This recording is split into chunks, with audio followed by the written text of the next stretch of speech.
Welcome back to the BoshNRoll channel. Today, I'm doing one of my self-indulgent standard videos. As soon as I'm done recording this, I'm going to be headed to the regional championship in Washington, D.C. to compete for a spot on the Pro Tour, a spot at the World Championship. And the format is standard, and this is my deck. This is I think aggro deck is a safe way to describe it, but it does pivot into combo if you get your engines running. There's a bunch of one-drops, Cecil Dark Knight, Moon Shadow, Marauding Mako, 8 of which, the core ones, get bigger when you discard cards.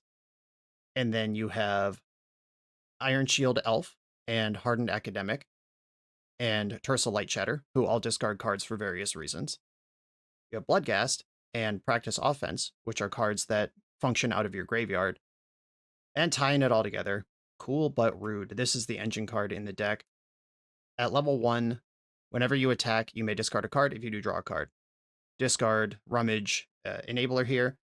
At level 2, this is where we start to cook. Whenever you discard a card, this class deals 2 damage to each opponent.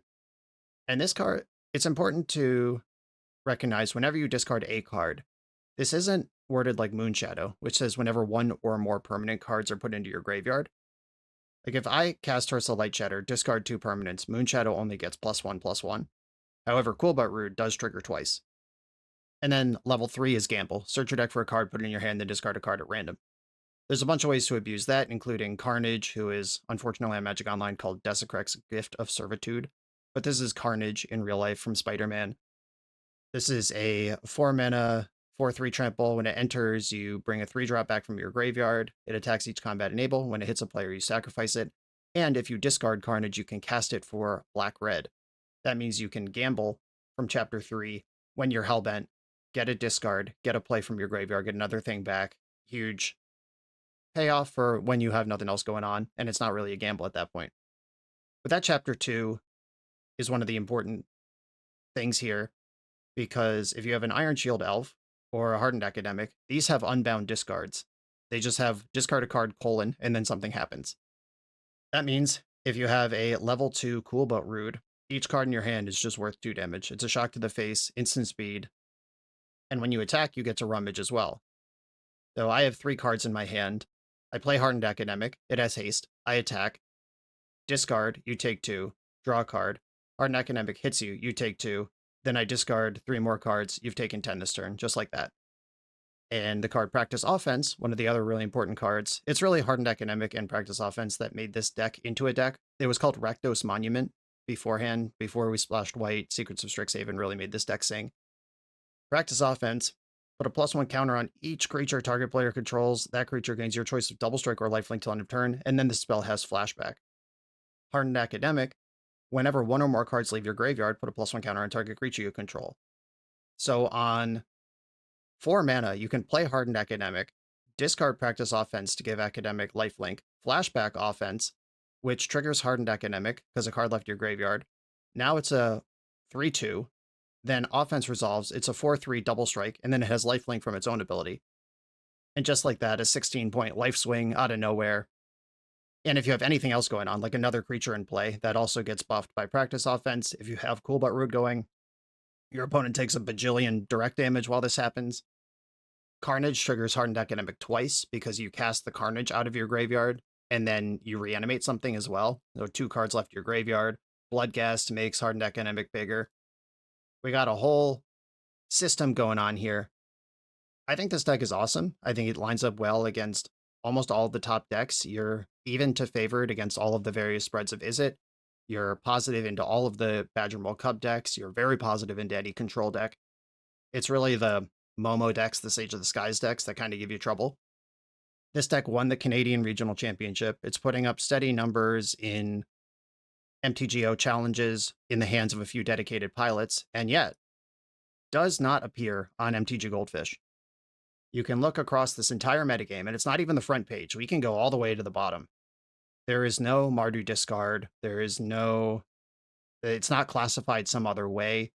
It's simply not here.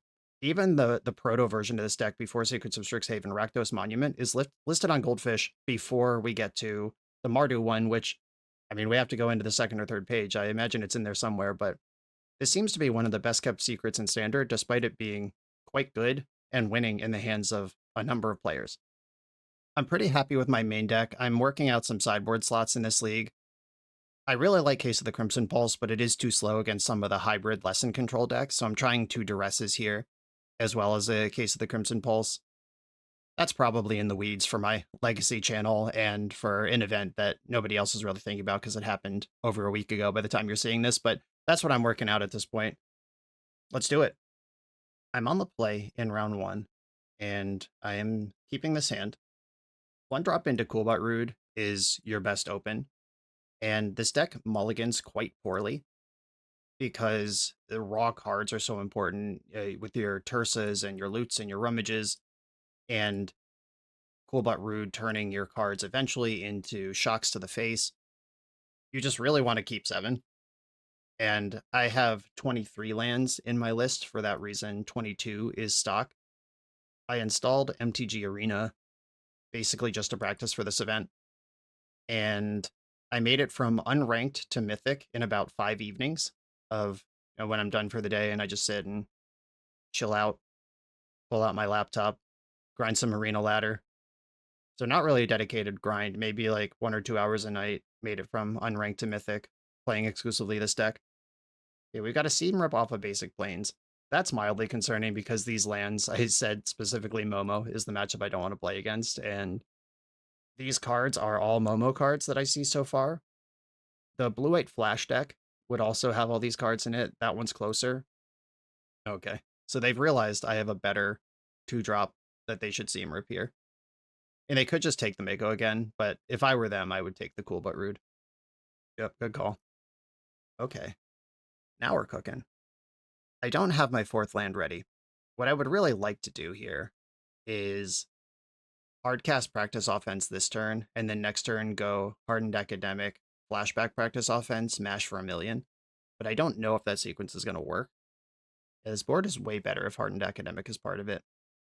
Right, I'm going to just do the safe practice offense here, see if I can force removal on something that's less important, or just get chip shot some damage through and have a really big next turn. Okay, hoping to draw an untapped white source next turn. I guess it doesn't have to be white. I have 2 starting towns. Any untapped land works. And these early chip shots, just getting 4 damage through there, that's 2 cards I don't have to discard later. Nurturing Pixie coming through. Multiversal Passage. Did not take the damage. Interesting. Okay. Untap land. Okay. This is not quite what I wanted, but it does work. I will play the Academic this turn. This does have a clear shot to my opponent's face. And I can discard Bloodghast. That's free money. It's +1/+1 and lifelink. That makes drawing a land next turn even better, because Bloodghast will trigger, and then it'll get all the bonuses of the practical offense, or practiced offense. I gotta say, in all of my Discord chats with people and writing my cyber guide and everything, everybody has shortcutted this card to PO, which is really disorienting to someone who's played as much Vintage as me. But it is PO. You can't argue with it. The Mardu Discard deck also gets huge advantage in open deck list environments when you know exactly what you have to play around. Like, I don't know if my opponent right now is Momo or Blue-White Flash. I don't know if I have to play around 7 total copies of Aven Interrupter and Aang, or just 1 or 2. I don't know if they're going to scam out a Quantum Riddler and completely blank my offense, or if nickel and diming them is right. Likewise, against the Prowess decks, Prowess is fully split at this point into aggro Prowess, where they're just trying to kill you dead, with cards like Wild Ride and even Burn Together is back, or the slow Eddie Merc Crab versions. And knowing whether you need to hold back a blocker or attack as hard as you can while you can is everything. Oh, wow. They are not having a good time here. If they have to Daydream a Nurturing Pixie, that is not actually good. And this kind of rules, because even if they switch this Seam Rip onto Hardened Academic, now Cool But Rude is on, which I'm also quite happy with. Oh, wow, they want the Mako. Sure. Okay, this is a lot of this. Okay, you've got a 3/3. I could discard Carnage and reanimate Bloodghast, though I would much rather have Cool But Rude going. I could practice offense from hand. That's a way to spend all my mana this turn. I think I want to do that. That lets me attack, which gives me a loot. 3/2 double strike coming at you. I can loot away this third practiced offense. Really looking for that land number 4 to make my big party happen. And if they go under 10 here, like they could chump block, or they could fall under 10 and then Bloodghast has haste. Wow, it went to 5. That's aggressive. Right, I am going to make the land drop here. Not going to pay 2 life. Bloodghast comes back. And I'm actually going to put the +1 counter on Bloodghast because Hardened Academic is already a scary threat. And if I can diversify my lethal threats, that gets better for me. They're actually just dead if they don't remove the Cool Butt Rude or the Hardened Academic, because I level this up, I attack, trigger on attack, and then discard the 2 cards in my hand. That's 6, even if they have blockers. They do have enough mana now to scam out a Riddler or a Starfield Shepherd. I just don't think they have those cards. If they do, they just drew it, because they've not played this game like someone who has access to that. Usually the Daydream is the hard part. This is the deck I played at the Pro Tour. I'm pretty familiar with this one. Daydream is the card you only have 4 of, but you have 8 scammable Big O's. They don't have a Big O. I'm actually struggling to imagine what is even in their hand based on how much damage they've taken and how little they've done. Like, did they keep Pixie, Seam Rip, Daydream, and then just flood out? What's going on over there? They could have played Sage of the Skies last turn instead of redeploying the Seam Rip, which I think would have been better than Seam Rip. So that card doesn't make sense. Unless they have some crazy tech like a main deck Avatar's Wrath, which doesn't make a lot of sense. Oh, you got your own practice offenses. So this is potentially 10 damage right now. Or, yeah, so this is 10 lifelink. Oh, that's actually really good. All right, surprise. We're in a race after all. Oh, what? Do they not know they can give this lifelink? So they go to 15. I attack. Oh, I have multiple practice offenses face up in my graveyard. Okay, all right. So they had kind of a slow hand for what we're doing, but we are in a nightmare matchup. And check this out. This was posted to my Patreon before the event. I have to update this if I change my sideboard. It's not quite perfect because I added those dresses. But Inti gives creatures trample. That's really important. Case lets you grind. Rest in peace. Or that's not rest in peace. It's actually rip. Seam Rip. Seam Rip takes out Momo the same as any of these other removal spells, but can also take something like Springleaf Drum. And then Bloodghast. There's matchups that are not about blocking. This is one of them. And then there's matchups that are not about going wide. So Moonshadow and Bloodghast are frequently cards that get boarded out depending on what's actually going on in the matchup. And depending on how you want to play this matchup, and that would depend on their list, which I would have better information of in open deck lists. Voice of Victory could be good if they have a lot of flash tempo kind of stuff out of the board. Strategic Betrayal can be reasonable. Like, this is a way that you can cook an early scammed creature and also take the Daydream and potentially practice offense out of their graveyard. I actually talked myself into one of these. And you flip so many cards with this deck that you can kind of treat it like a Ponder Brainstorm deck in higher power formats. All right, this hand does one thing. I'll try to do it well. Let's bring the pain. There's Momo. That's one of the tough ones. All right, yeah, Magic's easy. Okay, I might want to cast 2 black spells next turn, so I'm going to lead on Starting Town instead of Sacred Foundry here.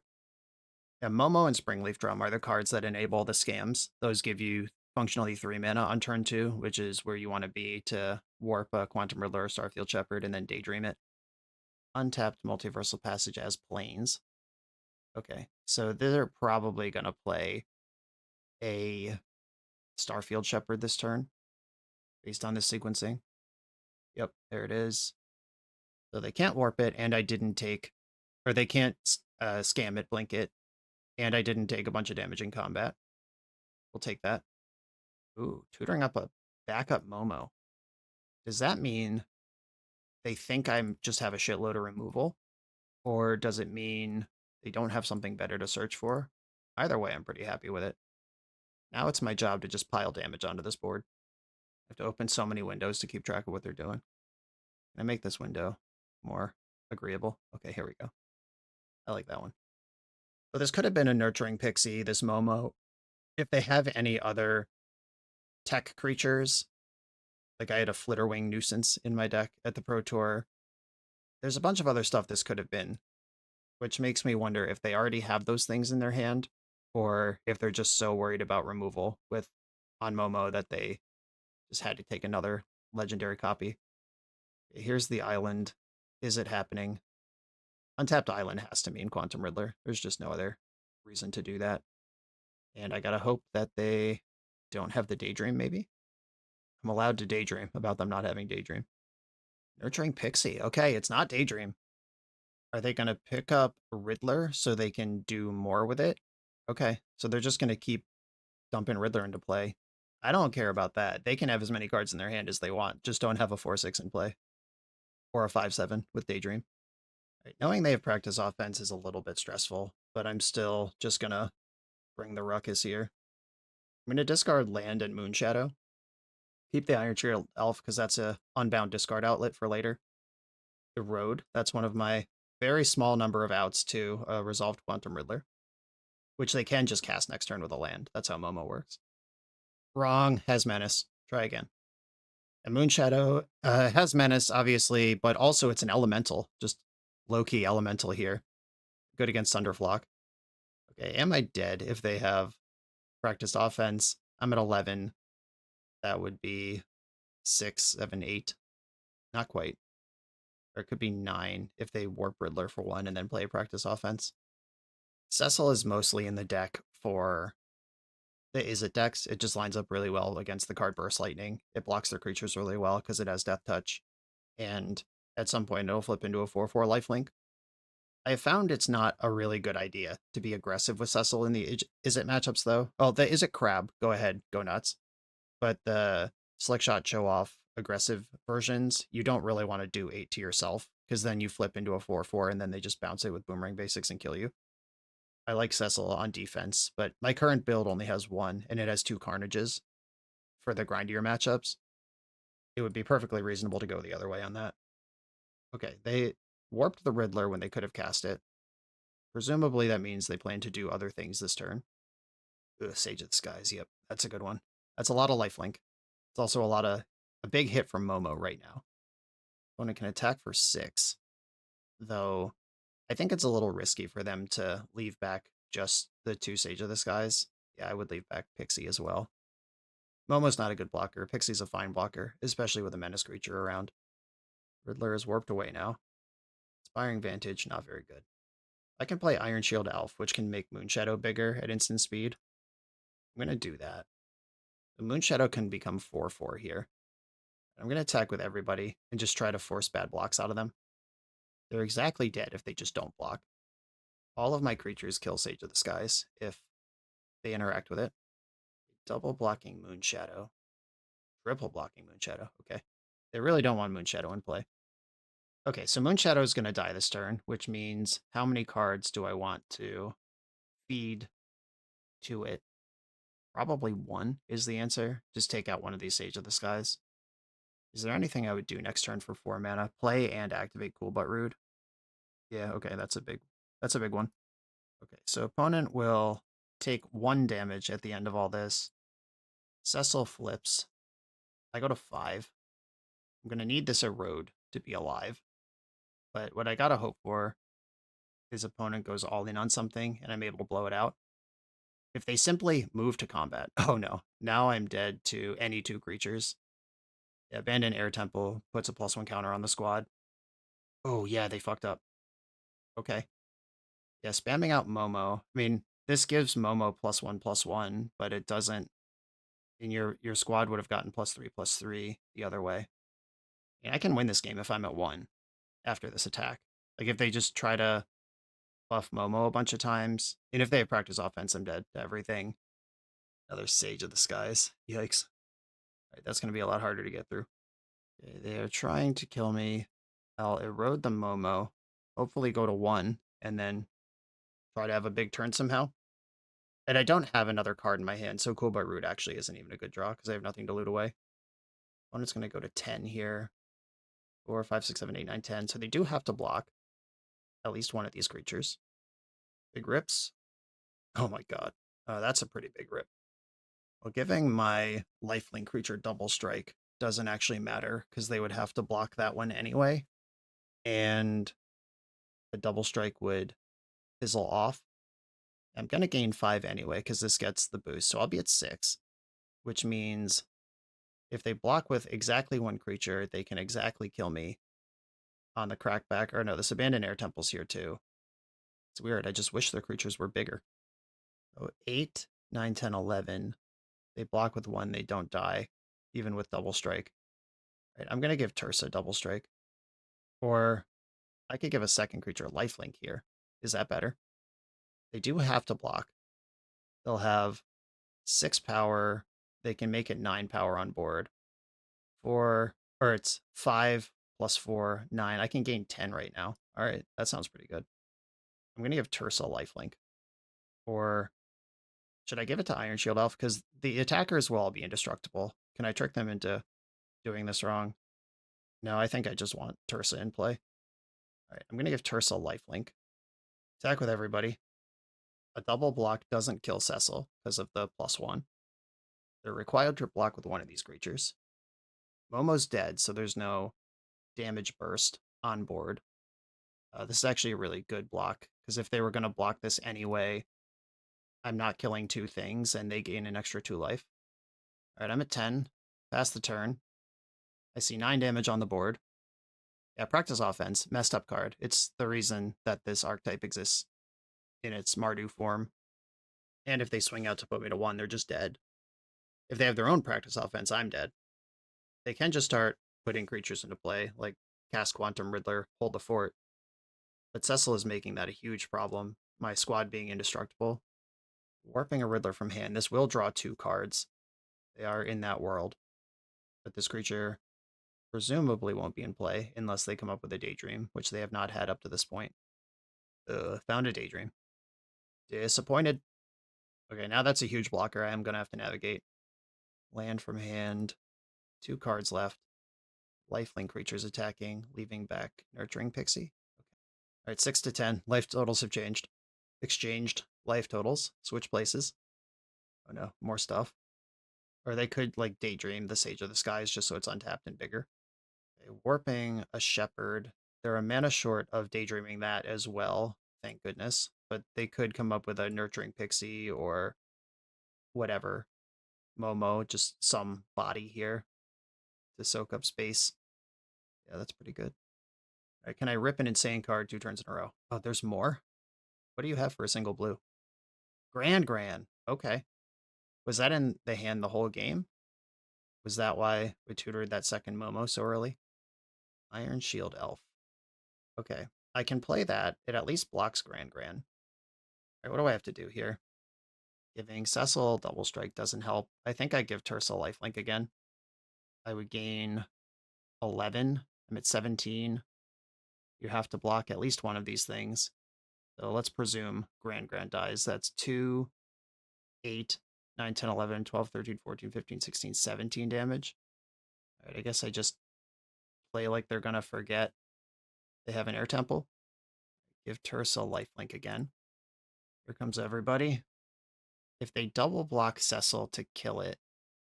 Oh, you actually have to block 2 of these. That's nice. And Quantum Riddler is just so big.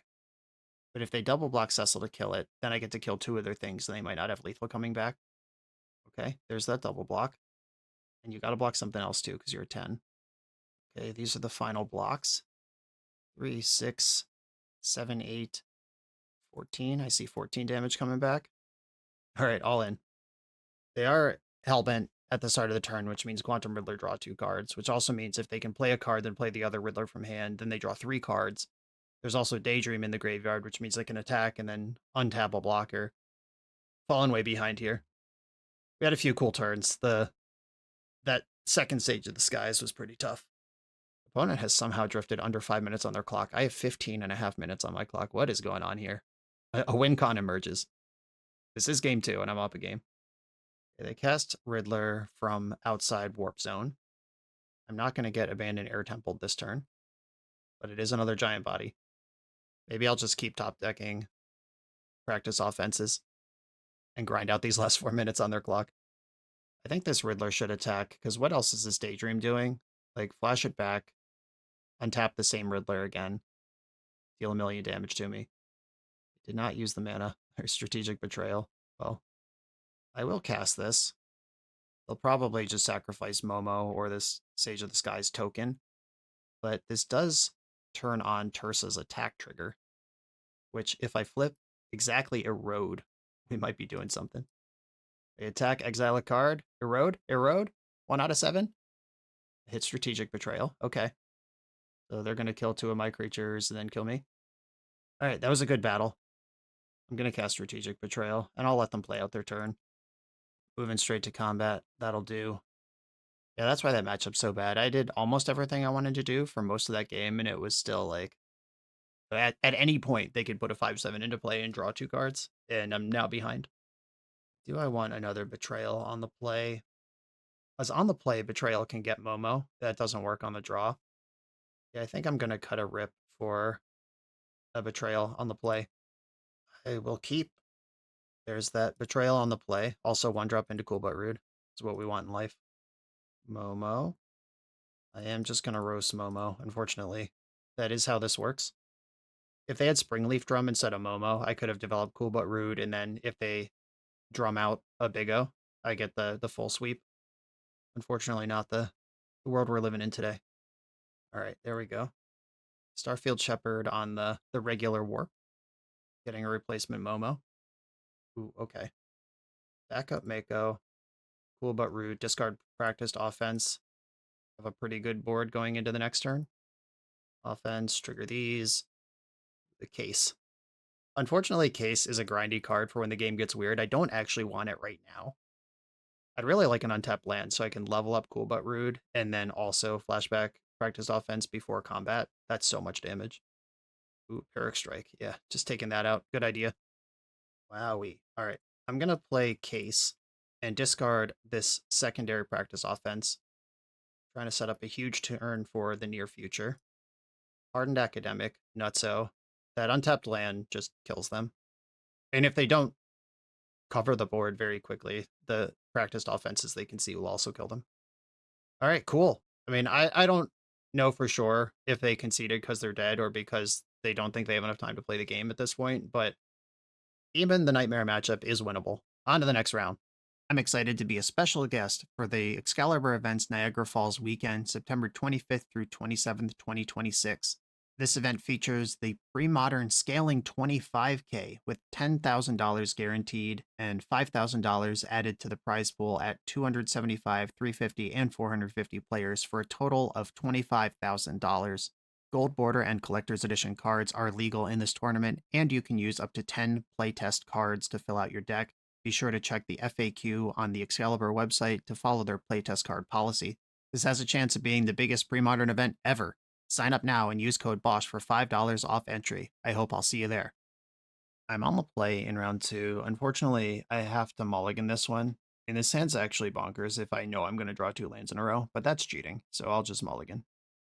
I will keep this, not because I think it's particularly good, but because the deck mulligans poorly, like I talked about. I am willing to risk 1-landers if I have like 2 1-drops and my hand is very good if I hit the second land. Oh my god. The green aggro stompy deck is kind of on the fringe of the format, but it does technically exist. And starting town being in this list is suspicious. And my hand being kind of bad, I'm going to leave Cecil back. Like this card indicates an opponent who's trying to attack me. And Cecil is a great blocker. Like so. I will take that trade all day, every day. Something good? Moonshadow. All right. It plays. I'm probably going to stop playing lands in the very near future because they are discard material. They'll grow Moonshadow. They can help in a race with giving this guy lifelink. If I draw Cool But Rude, their damage. Oh, I should have blocked there. Or no, they probably have pump spells. Like that. If I knew this thing was going to die, it would have been worth a discarded land. But if they have giant growth or some shit, I'm not interested. All right, good card. I hate you, deck. I would have to discard my entire hand to beat these Paw Patch recruits. I don't think I want to do that. I could trade with 2 of them. No, that's great, actually. All right, attack. I'll discard at least 1 land, get some lifelink here, and pass. Yeah, giant growth. This is an attack for 8, 9, 10, 11, 12. Yep. Okay. There are plenty of ways, plenty of draws I could win the game with off the top here. Dealing 9 damage is not that hard with my deck, but okay. Well, now I'm dead. That explains it. Burn together. And this is what I was talking about with open lists. Like, I would have known that that's a thing they could do and could have gained life a little earlier or been more aggressive about blocking. Okay, Seam Rip, Strategic Betrayal. This matchup doesn't seem like it's about blocking, and it doesn't seem like it's going to get grindy. I want everything that's a removal spell in. I want my practice offense. Yeah, I think I can live without Carnage. Yeah, I'm just going to be leaning forward and trying to kill them here. Deathmark is also one of the cards I'm considering as a one-of in the sideboard. I just think I'm already pretty good against green decks. Keep. If I play Moonshadow first, I can double spell next turn, playing Mako and Requiting Hex. Symbiotic Might is back. Attack. And I'm going to hold this Hex. And they're a deck full of pump spells. They're a deck full of tricks. Frenzied Baloth. Okay. Yeah, I'll just kill this thing. Now, interesting decision. I could Tursa and Bring the Pain. Or I could Strategic Betrayal and just keep control of the situation. I think I want to Bring the Pain. I don't know if this deck can defeat me from Symbiotic Might and 3 mana, but I hope not, because I've made my bed here. Again, open list would help. Emberheart Challenger. Okay. Suddenly remembering this card is legal. Yeah, they can buff it for 1 and flip a card that they can play this turn. Giant Growth. Oh, wow, they messed up. They messed up real bad. They could have Giant Growth in response to this trigger that was still on the stack and done an extra 6 damage, but I guess they're dead, so that's not a mess up. They actually just need a blocker. When can you play this? Until the end of your next turn. Until end of turn. Okay, so this is just exiled. All right, never mind. It's just gone. All right, well, now I have options. So Hardened Academic puts them to 7, because... All right, so it's 7. Block this one. 1, 2, 3, 4, 5, 6, 7. All right, yeah, you're just dead. I'll take it. Attack with everybody. I don't even have to discard. Oh, wait. They're at 9. I double counted this. All right, I do have to discard. It's fine. I have it, but I did have to discard. I was like, yeah, they're at 7, and then also counted. I need 7 from the other 2 creatures. Right. Glad I double checked. Okay. That felt good. That felt right. Inti can grant trample, which trampling over these green decks is part of the plan, but on the draw, it's more likely I'm going to have to spend time casting removal spells. Okay. I accept. Okay, this hand needs black, but it does have 2 really good plays on the mana it does have. A Might. Hey, there's the black. All right, I'll just rip this Might right now while I can. Frenzied Baloth. Strategic Betrayal, the first. Mardu Control is a mode the deck has, which I really like. Another Baloth. Opponent loves haste. Who doesn't love haste? Can't blame you. All right, I can't play Moonshadow and Strategic Betrayal this turn. We don't have double black, so there's no reason to shock into Sacred Foundry. Ooh. Plotted a Slick Shot show off. Don't like that. All right, I've taken a lot of damage from my own stuff so far. And right now, am I dead is the question. And there's a good chance I am. Blossoming Defense, that's 5. That's 8. If they have the burn together, I am deceased. If they don't, I'm okay. They don't appear to be quickly passing the turn. Yeah, okay. Yep, yeah, plotting this thing. Slick Shot show off, fundamentally busted magic card. Completely changes the rules of engagement for everyone. None of the interaction I had that game would have been good enough for that. And did these Slick Shot, or did these chip shots from the Baloths even matter? I think the first one did, the second one didn't. Because this gets +2/+0 when you burn together. It was already attacking for 8. That was for 18 just from that. Everything else was a distraction. On to the next round. The BoshNRoll channel is brought to you by Tales of Adventure. TOAMagic.com has almost 100,000 unique cards in stock. They offer free track shipping on every order, plus next day or 2-day options when you have an event coming up fast. They offer on-site pickup at major Magic events throughout the US, so you're never scrambling before your tournament. Stop by their booth to buy, sell, or trade at upcoming regional championships, Magic Con, Spotlight Series, and more. I love their selection of individually scanned high-end cards that show you exactly what you're buying. And the best part is saving 5% on every order with promo code BOSH. From Ancestral Recall to Zombie Master, get what you need quickly and in one place at toamagic.com. Eternal lives here. I'm on the play for round 3, and this is one of those unfortunate, but I'm not going to mulligan a hand that can cast spells situations. Undercity Sewer. Dumping a Swamp. Just like that, we're in the game. And sometimes use this top deck the best card in your deck. Have some faith. Keep those hands. I'm probably getting Deceated here would be my guess, based on how cards work in Standard. All right, the discard version of Deceit is going to take Carnage while it still can. That's not getting any better. I could cast it this turn, except you can't cast creatures at this speed. All right, I drew a card I can play. I'm always in the market for cards I can play. And I can start being cool and rude. Day of Black Sun kills that guy. Bloodghast. That's one of my better cards versus decks exactly like this one. I could gamble for another Bloodghast first. Though with 5 cards in hand, I'm in a spot where I could genuinely just gamble for a card I want. And I'm 80% to keep it. What card would I want? Intersa's pretty nice. Iron Shield Elf is good against what they're doing. And I could, maybe I just gamble for a second Bloodghast. But then if I discard the land, my hand is a lot worse. All right, I am going to gamble for another Bloodghast. Oh no, I discarded the card I gambled. That's so unlucky. I put this one into play, cast this one. Now they need a sweeper, or I am going to get to start attacking and being rude. A tap land. I like that. Draw a land. I like that as well. I'm going to become offensive. Give that guy double strike and then attack. I'm going to discard Burst Lightning because it's the same 2 damage. Am I supposed to just push there and go for the flashback on practiced offense? I guess if they have nothing, they just lose. Yeah, maybe I'm supposed to do all that.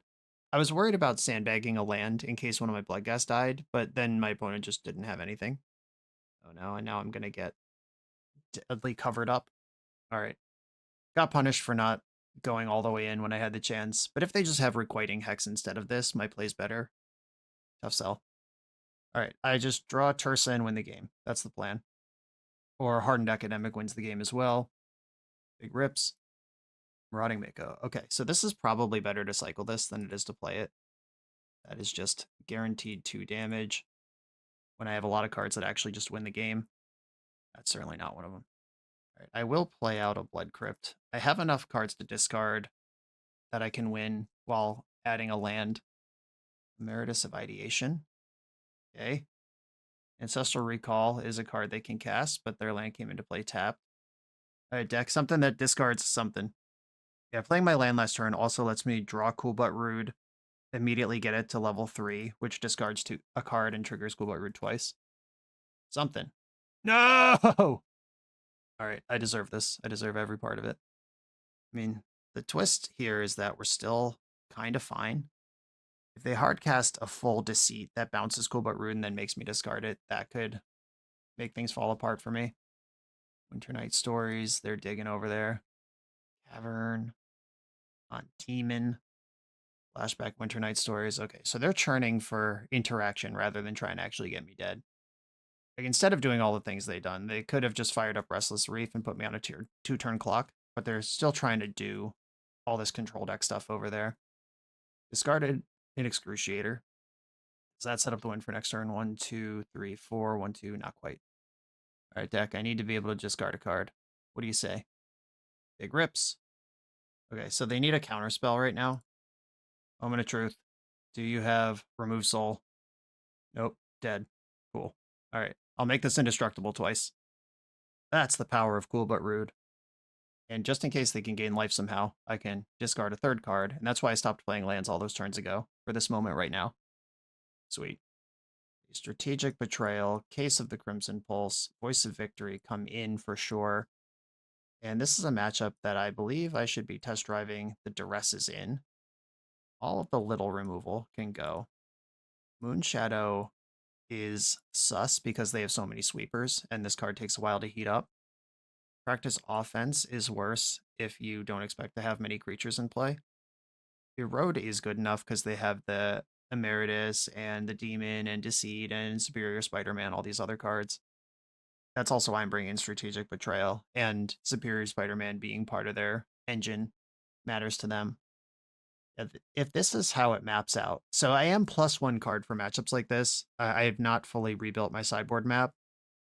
I had 2 Case of the Crimson Pulse before, and this other Duress was an extra removal spell. Wait, is this 9 and 9? How did that happen?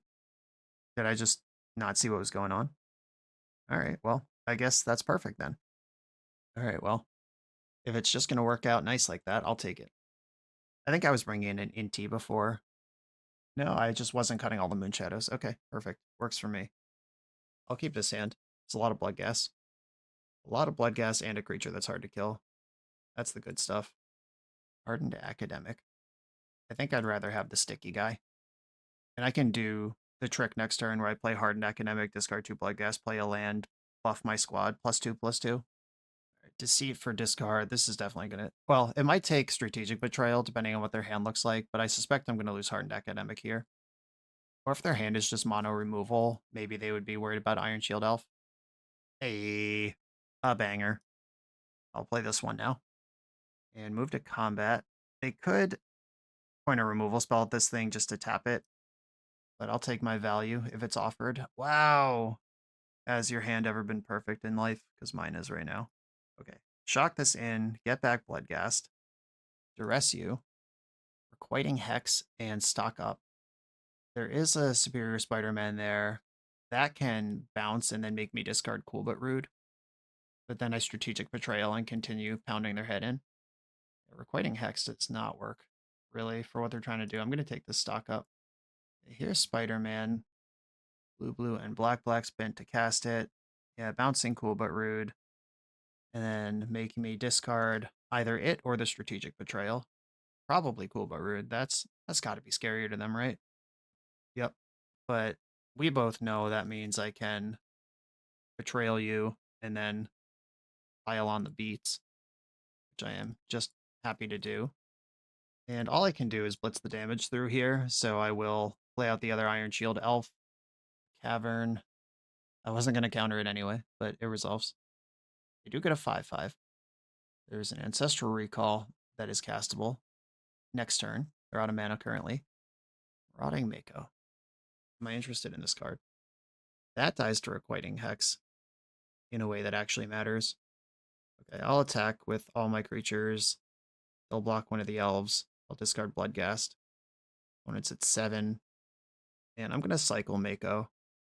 Oh my god, I drew Cool But Rude. Maybe I should have cycled pre-combat. Messy. I also clicked through casting it. I literally just clicked 2 times when I should have clicked once on passing priority. My bad. All right, you're on defense. Okay, this is interesting because if I go Hellbent, my opponent gets to turn on Requiting Hex. All right, I'll play the Cool But Rude. I will level it up immediately, which means, oh wow, they didn't respond. I think they needed to respond there. Okay, attack, trigger.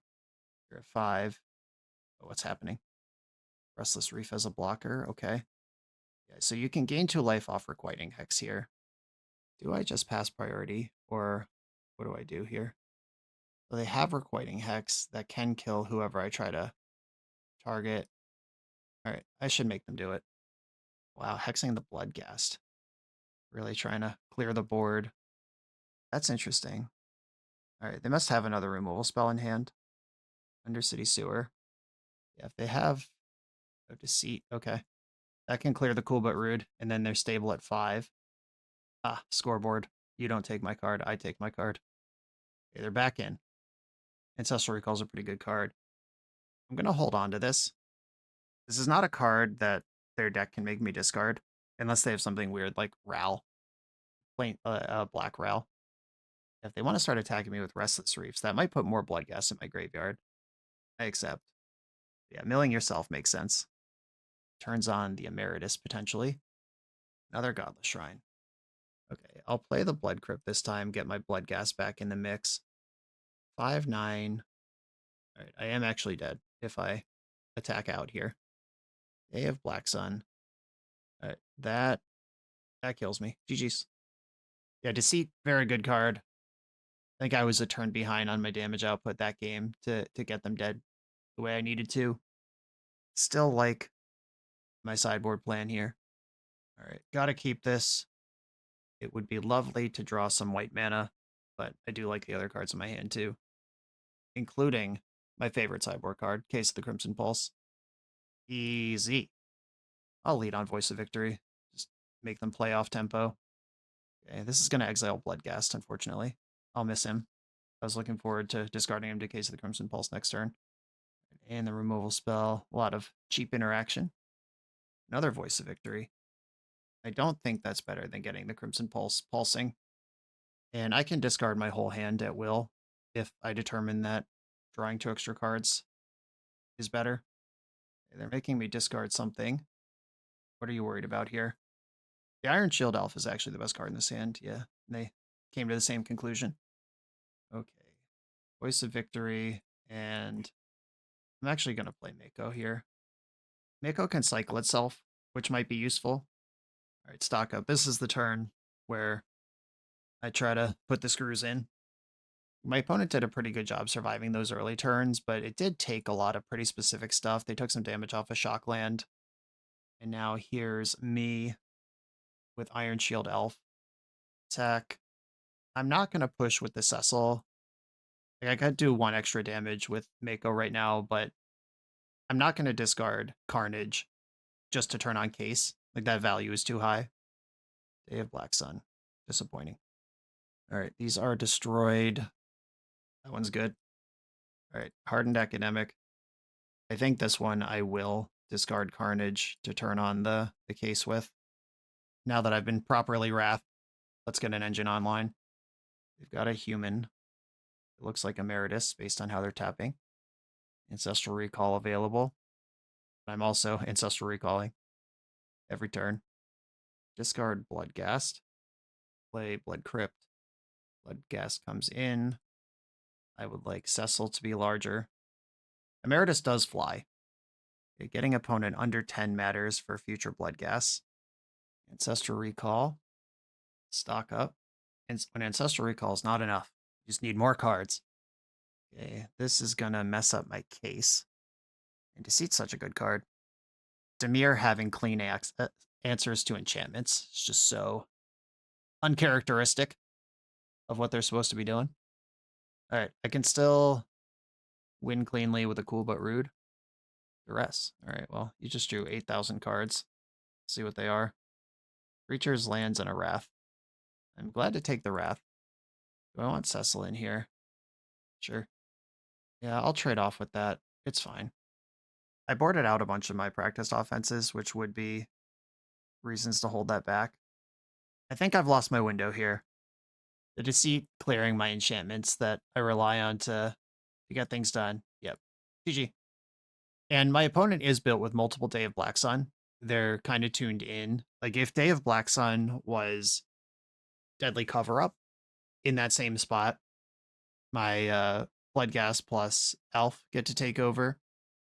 Maybe I did get too aggressive flipping the Case. Like, I could have just waited a turn and actually gotten value with Carnage.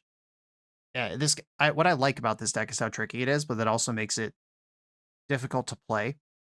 And making all-in plays, like, do I discard a high-impact card like Carnage to theoretically draw 3 cards a turn for the rest of the game, unless you have Deceit, which they did have after 1 turn of draws. And they're teched for it. Double Day of Black Sun plus Carsey Revenant. Well played. On to the next round. This video is sponsored by Moxfield.com, the easiest way to build Magic decks online. Moxfield supports over 30 formats, including Legacy and everything else you'll see on this channel. There's multiple customizations so you can interact with your deck how you want. Views such as text, grid, or stacks. And groupings like type, subtype, color, color identity, even artist. The site offers light mode, dark mode, and so much more. However you want to see your deck, Moxfield can provide it for you. Follow my Moxfield to keep up with the channel and what I'm playing in paper. I'll see you there. I'm on the play for round number 4. I will keep. I think I heard that Wizards of the Coast smoothed out this through the Omen Path shit, and that we're getting actual Spider-Man cards, so I don't have to look at Desecrex Gifts of Servitude anymore in the near future. Okay, Sacred Foundry. Iron Shield Elf. All right. I like Iron Shield Elf better into unknown interaction. Like if this is Jeskai control, Elf is going to be so much better than Hardened Academic. Another Boros land. What are we doing over there? Ooh, all right. Now we're cooking. Hardened Academic. Buff Moonshadow. Moonshadow's fun in a spot like this, because if they kill Hardened Academic, Moonshadow gets bigger. All right. Lightning Helix kills Moonshadow. That's a deal. Land for turn. Brings back Bloodghast. I think I want to buff the Iron Shield or Iron Shield Elf because it's tougher or more durable. So if this is some sort of burn deck, the extra lifelink might matter, but I don't know that burn is a particularly well-supported archetype in standard right now. I'm the burn deck, the glorified burn deck. Okay, Jeskai revealed. Lightning Helix, interesting though. That card has fallen a bit out of favor. Oh my god. All right, how many of these do I want to send? And I don't have another land right now. I'll discard Carnage and just buff my squad twice before attacks. Putting +1 counters on Bloodghast is so petty, and I love it. Yeah, go ahead, kill that one. Moonshadow comes back. This puts... I'm gonna buff the elf again this time. I really like having a 5-power indestructible creature versus control decks. Helix that, discard Bloodghast. You gain some life, but I get to take it all back. And if my opponent slams a Wrath of God here, I can regenerate or put the shield bubble over Elf, Tablet of Discovery, dumped Firebending Lesson. They can actually cast that. That's pretty good for them. Probably kill Moonshadow while they can. This is such a bold move. If this was a permanent, they'd be so cooked. All right. It's not, though. You got away with it. Are they cooked anyway? This is 5, 6, 7, 8, 9, 10, 14 damage. I regret to inform you, that's your life total. Oh, it gets even better. Attack with all my creatures. Discard Requiting Hex. Found another Bloodghast. And Slain. Great. Yeah, the Jeskai decks are all about Jeskai Revelation. That's what they're playing towards. That's what they want. Duress. Here we go. Testing this one out again. And this is a matchup where I would bring in one Inti, except I've added a Duress, so I'm not going to bring in the Inti. Inti has the bonus of when you discard a card, you can bottle a card, which can give you some card advantage versus these grindy control decks. But if I have Duress in here and the map works out this way, Inti was just a little extra. I could cut a Moonshadow for Inti if I think I want a little extra grind and a little Wrath insulation. If there's a game 3, I'll consider it. Ran out of time for that one. Okay. Wow, the way my hand fanned out here, it looks like Tursa is the Lord of the Kingdom who rules over the Goblet Shrines and the Blood Crypts with her servants at her side. I did not rearrange this hand. This is just how it came. All right, now I'm going to rearrange it. We had our fun.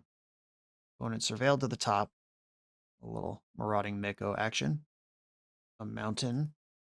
So my opponent is representing Lightning Helix here. I'm going to attack first. Make them think I'm going to play something better they can kill post-combat. Because if I just pre-combat Iron Shield Elf, they just Lightning Helix and I lose a damage. And if they have a counterspell, it doesn't matter. It would have to be Essence Scatter because they can't cast No More Lies with a mountain. Yep. Fire Magic. Yeah, I would have missed a damage if I had played Iron Shield Elf pre-combat. Just a little trick.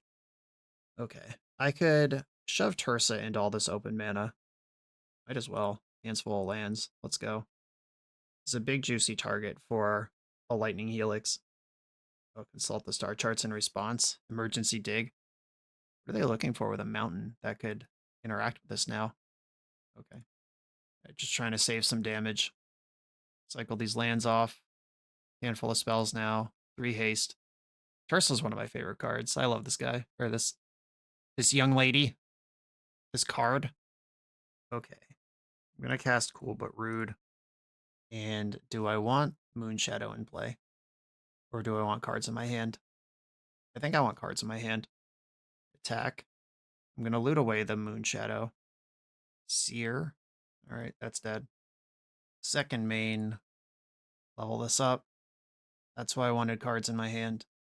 Second Mistrise Village. Alright, the Emeritus of Ideation. I didn't bring any removal for this, so we're just going to have to mash through it. But guess what? Giving my creature double strike will do that. Make you chump block with your precious sideboard card. Attack. Loot away the courtyard. Another cool but rude. Discard Mako. Put you to 7. Kill your guy. Go. That's the play pattern you're looking for versus these big decks, including spell elementals. Like there's Moonshadow being an elemental means you can basically do that. Even on the turn where they go like crab into Sunderflock, you could still just make them chump block and it's like they didn't do anything. Godless Shrine. Ooh. Black revealed all of a sudden. That's very good. Okay. Game on then. Okay. So 1, 2, 3, 4, 5, 6 with 2 mana left. I think I want to play and level 2 this cool but rude right now. And then next turn I'll gamble for a Bloodghast. And they go to 1 when I do that. And then I can gamble for another card and then they die. Okay, so this is actually just awesome. Ardent Academic. I do like that card. Should I cast this? What if they have Lightning Helix? Yeah, I'd prefer not to give them a chance to kill me. Bloodghast. Entombed it. Bang, bang. And they're ready to concede. Sick. Cool but rude. Especially in multiples. That hasn't come up yet. Every discard dealing 4. And also when you attack, you discard twice. So you attack and your opponent takes 8 before they even move to blockers. Messed up. On to the final round.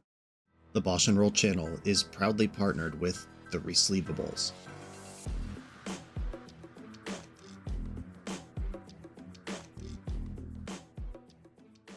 In this YouTube series, hosts Patrick Sullivan and Patrick Chapin go set by set through Magic's past, leveraging their decades of experience as Pro Tour players and game designers to analyze the good, the bad, and the ugly of Magic's history.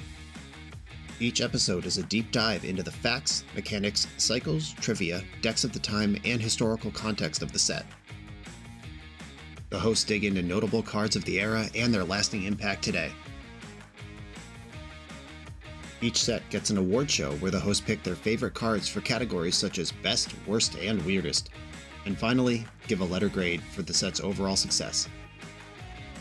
Whether you want a history lesson or a nostalgia hit, The Resleevables has it at youtube.com/theresleevables.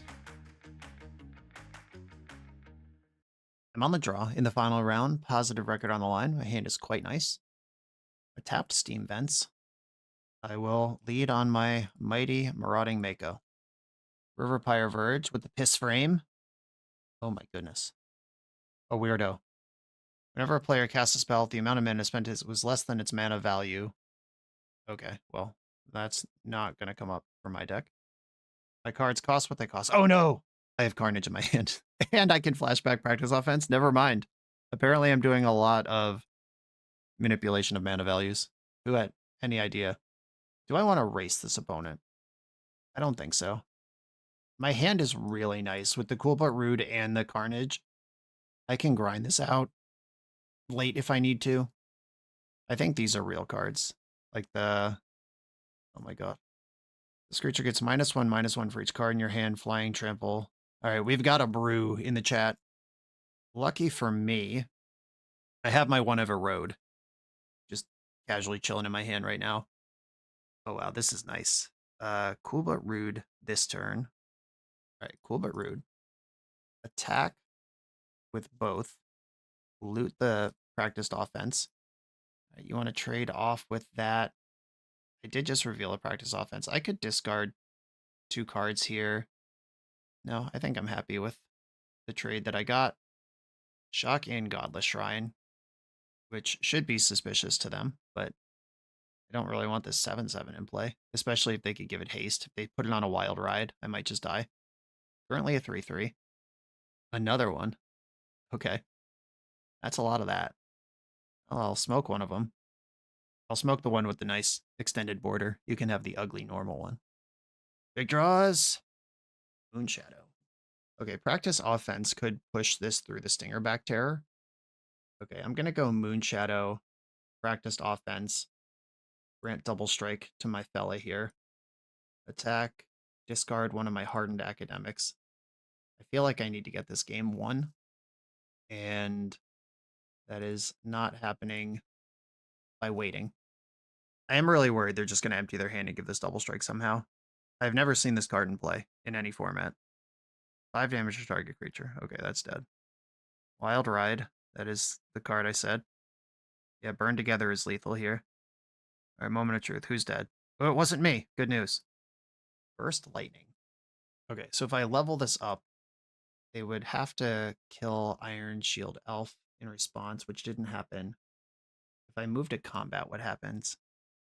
All right, what happens if I play versus not play? If I successfully attack, the game is over. Whether I get through in combat or not. Okay. I will begin combat. Move to attacks, Moment of Truth. Yuck. Okay. So this taps and deals 3 to me. Can I get another card somehow? I think I needed this to work. Okay, this is tapped. I can play Hardened Academic as a blocker. Oh, this tramples, but I can give lifelink. And it depends on what's in their hand. That'll do. All right. Big creatures. Got it done. Yeah, so if I had played Hardened Academic before combat, then they deal 3 to that and tap this. I'm at 8 still. And this Stinger back needs to find another way to kill me. Interesting. Yeah, these hyper-aggressive red decks are... They have not made any kind of impact at the Pro Tour or the regional championship level, but they do exist. And people building prowess lower to the ground to simulate this kind of experience has put it back into the zeitgeist. This matchup does not appear to be about blocking at all. I can live without my blood gas. And Voice of Victory means their removal doesn't work on my turn. That might matter. Duress tells me what they're working with. That might matter. I can put one of these in my deck basically on the house because I'm cutting all my blood gas. And after that, I'd have to think about it. I could probably cut a Carnage. And the way this league has gone makes me think I might only want one Carnage in the main and get a slot for the more aggressive decks rather than the grindy ones. Though I personally tend to enjoy decks that I can grind in. Like, I think I'd rather lose a game because Carnage is a little too slow than lose a game because I have an extra Burst Lightning in my main deck versus a deck with nothing to remove. And this is probably a Slickshot Show Up deck, right? We didn't see it that game, but we saw all the bones that card will be in there. And maybe Cecil isn't actually good. If they're attacking with flying creatures exclusively, I'm not interested in that. I think I need some Seam Rips, though. Hardened Academic can come out versus decks that could kill it. That's the red decks primarily. All right, I just brought in a bunch of removal and interaction. Mardu Control activated. All right, another hand. That is fine. So that last game, actually, if I had not played out that Moonshadow on that one turn, I would have won it because I was 1 card short of discarding them to death. Wait, did I have mana to activate level 3 of Cool But Rude? Did I actually have access to another discard that turn? Yeah, I don't actually remember if I had just leveled up Cool But Rude or not. Yeah, did I play that Hardened Academic as a blocker when that same 2 mana would have killed my opponent? I might have missed lethal there. We have to go back to the tape. This is a lot of Iron Shield Elves. These guys are pretty good at blocking. I'll keep playing them. And I'm glad I sniffed out that they're probably not a Stinger Born or Stinger back, whatever, dragon deck exclusively. Because I boarded in those Seam Rips last second, and here's all this shit now. Okay. If I play and level up Cool But Rude, that's something I could do. Or I could play out another Iron Shield Elf, play my land tapped, and then next turn play and flashback practice offense. Is that even good? Is it better than Cool But Rude? I don't think it's better than Cool But Rude. Okay. Now I have a reasonable path to winning the game. Oh god, another one of these jerks. If I play and flashback a spell, I take 4. I could just practice offense and move to combat and not do it twice. Just give this guy lifelink, attack, loot away the 4th elf. I think I have enough of those. And do I just pass here, or do I play out elf number 3 and try to have a bigger next turn? I could have left up Starting Town when I tap my mana here, just in case I drew a 1-drop. So I might have messed up, but I also take 4 if I play that card. Alright, I think burning them out is my best plan, and that involves cards in hand. Return target non-land permanent to its owner's hand. That happens. And this is whenever a player casts their second spell, I take 2. So it's not an Eidolon of the Great Revel, it's a hurt me specifically. If they have a spell here, I go to 8. They did not have a spell there. Good news. 1, 2, 3, 4, 5, 6, 7, 8, 9, 10, 11, 12. Okay, if I successfully attack, I win. Tough. Well, I'll discard a Moon Shadow. And now what happens? 1, 2, 3, 4, 5, 6, 7, 8, 9, eventually 10. If they have 2 spells, I'm dead. What can I gamble for? Requiting Hex? That actually seems okay. Alright, I'm going to gamble for Requiting Hex. Oh, if I gamble for Tursa and win, I actually just win the game. Because that's a discard 2. So taking the Hex... Okay, so Tursa is... I discard... I can't lose the Blood Crypt. I'm 60% to win this gamble. If I discard the Tursa, I lose. I guess what I do is I just play an Iron Shield Elf and try to block. But if I discard one of these other things, my opponent's at 10. I shock in Blood Crypt, play Tursa. I have 2 cards. 1, 2. Oh, I needed to do this before combat for Tursa to be lethal. Because the Tursa and the land are cards that I don't get to discard to Cool But Rude. Alright, yeah, it's Requiting Hex. Iron Shield Elf in my graveyard. And is a blocker better for me than cards in hand? I don't think so. I can kill Kellen or Hired Claw and gain 2 life. Alright, passing the turn. Scalding Viper. I take 1 when a spell is cast. Okay. Requiting Hex. I'm going to take out Hired Claw. Oh shit, did I click wrong? I meant to gain 2 life here. God damn it. Shock and response. Am I going to die exactly to that? Yep. Oh my god, I misclicked. I should be at 2 and win the game. Okay. Alright, well, my bad. Good testing. Okay, so as far as the deck goes, I like the moves. I think that I might like 1 Duress, but 1 removal spell. Like another point-and-click removal spell for bigger things, something like Shoot the Sheriff. I don't know that I want a second Erode in my 75. This card's kind of asking a lot from a deck as scrappy as mine. Ramping your opponent is tough. Deathmark lines up against the green decks and the white decks. That's Momo, that's all the Cub stuff. But in instant speed, and maybe I do just want another Erode. Slugshot Show-Off remains one of my biggest concerns, and then the way you lose the landfall is when they do a big Harmonizer combo. But eroding landfall has a whole different set of problems, because you give them a land drop, which might kill you a different way than the way they were intending the first time. I did seem to have Carnage in my hand basically at all points during the entire league, and I only cast it once. This card is very good when it does its thing, but it's pretty awkward when it doesn't. I got a little thinking to do. It's really these last 2 slots I'm thinking about, these 3 slots, the second Carnage and the 2 Duresses in the sideboard. But we don't need to go into all that on the video. That's my problem. That's the deck. I'll try not to misclick and just cast my spell wrong in real life. Standard is kind of frustratingly healthy, where all the decks do have good and bad matchups, and different decks win the tournament every week, and it's not one thing very far ahead of the others, which means you just have to pick one that has good vibes and you think you'll play well. And this is that one for me. You'll all know it'll be well in the past when the regional championship is over by the time this video is out, but I'm excited to play some Standard with a deck I enjoy. Everyone, thanks for watching. Be sure to like, comment, subscribe. Check out the Patreon to support the channel, and I'll see you next time.